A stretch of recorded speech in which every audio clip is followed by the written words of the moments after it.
नमस्कार, आप देख रहे हैं आर्या न्यूज। मैं हूं आपके साथ पल्लवी सिंह। अब देख रहे हैं जवाब देना पड़ेगा। प्रधानमंत्री नरेंद्र मोदी की सुरक्षा में चूक से शुरू हुआ संग्राम गहराता जा रहा है। ये मामला राष्ट्रपति और फिर सुप्रीम न्यायालय तक जा पहुंचा, तो वहीं पक्ष विपक्ष की ओर से भी आरोप प्रत्यारोप लगातार जारी है। पर सवाल अभी भी यही कि आखिर प्रधानमंत्री की सुरक्षा में हुई इस चूक की जिम्मेदारी किसकी, और ये चूक हुई तो हुई कैसे? ये कोई साजिश थी या सियासत? इसका फैसला जांच कमेटी की रिपोर्ट और सुप्रीम न्यायालय पर अब निर्भर करता है। पर उससे पहले जिसमें सिलसिलेवार तरीके से आपको बताते हैं कि 5 जनवरी को आखिर हुआ क्या और क्यों इसे प्रधानमंत्री नरेंद्र मोदी की सुरक्षा में हुई सबसे बड़ी चूक कहा जा रहा है, और क्यों पंजाब सरकार सवालों के घेरे में है।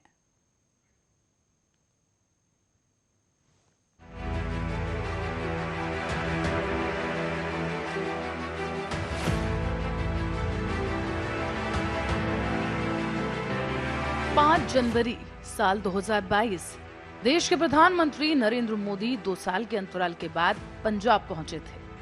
विवादास्पद कृषि कानूनों को निरस्त किए जाने के बाद ये राज्य में उनका पहला दौरा था।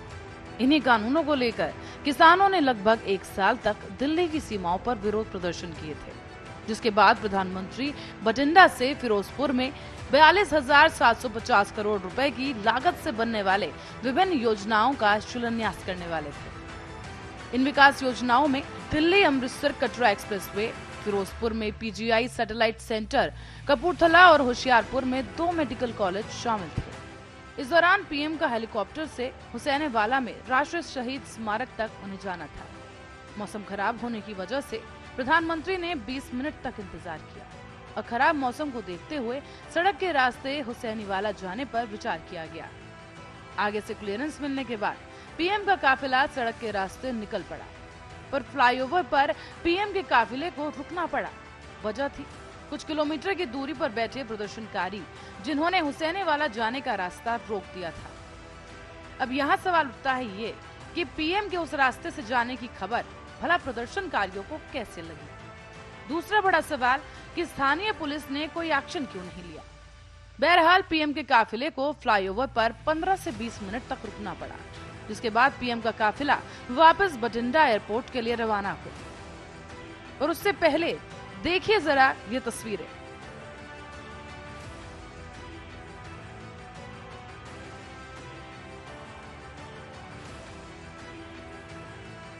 इनमें कई गाड़ियां हैं।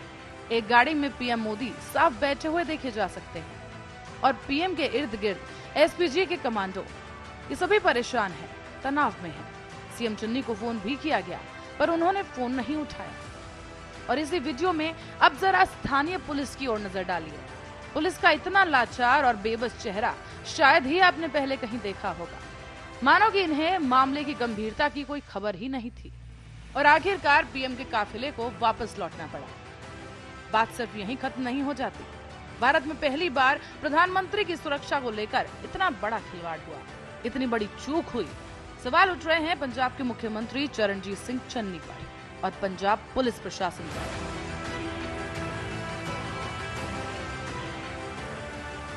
भारत के इतिहास में आज पंजाब की पुण्य धरती पर कांग्रेस के खूनी इरादे नाकाम रहे।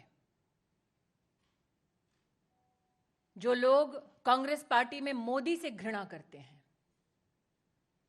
वो आज देश के प्रधानमंत्री को, उनकी सिक्योरिटी को किस तरह से भंग किया जाए उसके लिए प्रयासरत थे। जिन लोगों ने प्रधानमंत्री की सुरक्षा को भंग किया, उन लोगों को प्रधानमंत्री की गाड़ी के पास तक, उस स्थल तक किसने और कैसे पहुंचाया? उस क्षण किसने उन लोगों को फ्लाईओवर पर भेजा, ठहराया, व्यवस्था की? इसका जवाब पंजाब की कांग्रेस सरकार को देना होगा। अब दूसरी ओर पंजाब के सीएम जहां एक तरफ पीएम मोदी का दौरा रद्द किए जाने पर खेद जता रहे हैं, माफी मांगते हैं, तो दूसरी ही तरफ ये दावा करते हैं कि कोई चूक हुई ही नहीं। सीएम ने कहा कि छोटी सी बात का बतंगड़ बनाया जा रहा है।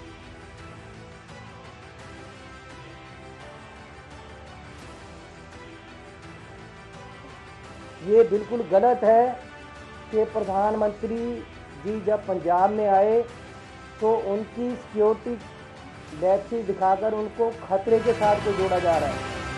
ये राजनीति इसमें नहीं होनी चाहिए। We have every respect for our prime minister.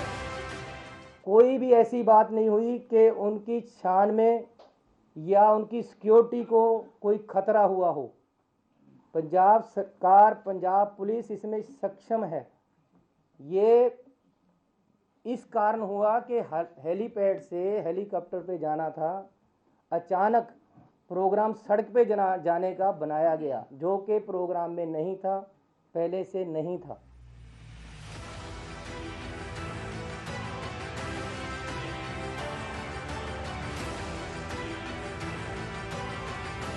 हद तो तब हो गई जब कांग्रेस के तेज तर्रार नेता नवजोत सिंह सिद्धू ने इस पूरी घटना को बीजेपी द्वारा रचा गया एक स्वांग बता दिया। उन्होंने दावा किया कि पीएम की रैली के लिए भीड़ इकट्ठा नहीं हुई थी और किरकिरी से बचने के लिए सुरक्षा में चूक का ड्रामा किया जा रहा है। प्रधानमंत्री जी, आप भारतीय जनता पार्टी के नहीं हैं।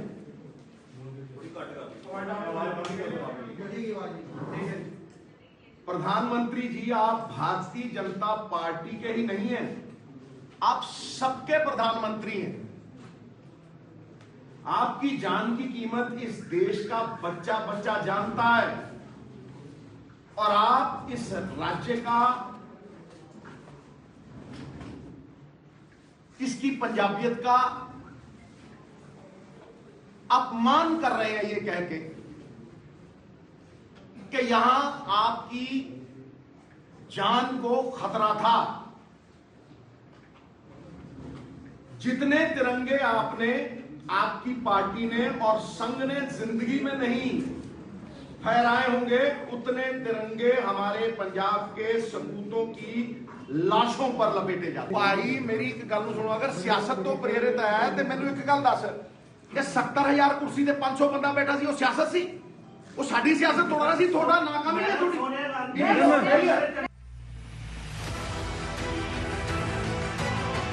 हालांकि इस पूरे मामले को लेकर पंजाब सरकार की ओर से एक कमेटी का गठन कर दिया गया, तो वहीं केंद्र द्वारा भी एक कमेटी का गठन किया गया जिसने घटनास्थल का मुआयना किया।